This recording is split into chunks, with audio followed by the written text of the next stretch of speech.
Good morning, Bishop Walsh here. It's Wednesday, July 20th, and it's a bit of a blustery day, a lot of fast-moving clouds here in Gaylord. And I have a few things just to reflect on. One is that I was at Alpenfest this past weekend, and it seemed like a great success. I was walking around seeing so many people who had come out, a lot of young people on the rides and enjoying good music and a lot of games, a lot of cornhole competitions, and I guess different fundraisers for different organizations, and just a general good time for people to come out on a summer day or a summer night and enjoy the sense of community. And that made me think that, you know, in the statistics for the Diocese of Gaylord, we have 44,000 Catholics in the 21 counties and over 500,000 people. So there's a lot of people around, and it just made me think that wouldn't it be nice if that we could all, through our witness and evangelization efforts, try to have all people experience the goodness of what we know is part of our Catholic faith. And how do we do that? I guess that's a question that should always be in the back of our mind. And I think a lot of it will simply just be through silent witness or involvement in the life of the community, and just being present and doing what we can to take the good news of the message that we've received and that we know we try to live out faithfully as best as we can, and share that with others when we have the opportunity. Again, even if it's just by not using our actions instead of trying to use words, as St. Francis would say, to evangelize even if we have to use words.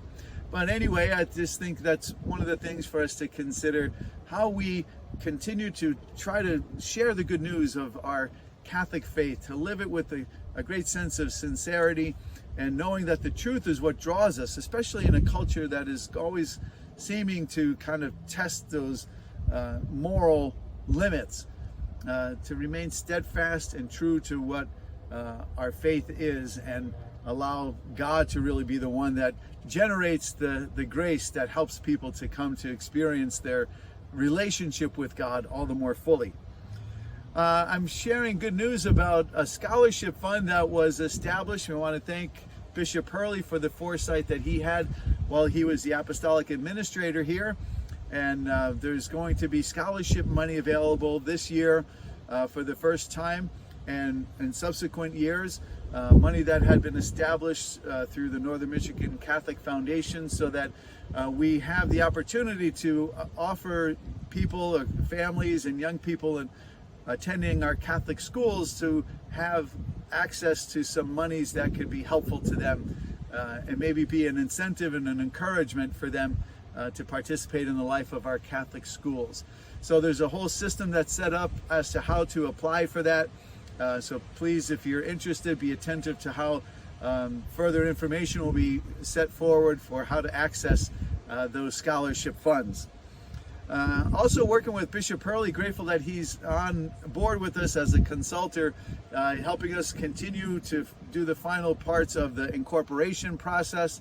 He's also helping me to formulate a way forward to get policies in place, establishing a presbyteral council and a college of consultors. And I'll be sharing more about that with our priests when we gather in September for our convocation.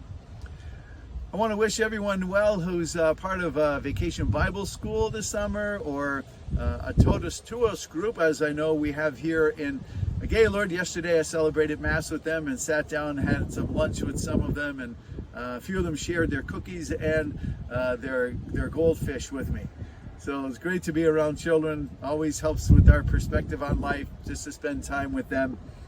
Last week I was in Mackinac City and Sutton's Bay and Northport. I want to thank all those communities and the people there for their hospitality. It was very enjoyable. This coming weekend I'll be down in Prudenville celebrating with Father Eke his 25th anniversary. But also there's a barbecue that's sponsored by our Vocations office. Thank you, Father Ben Rexroth.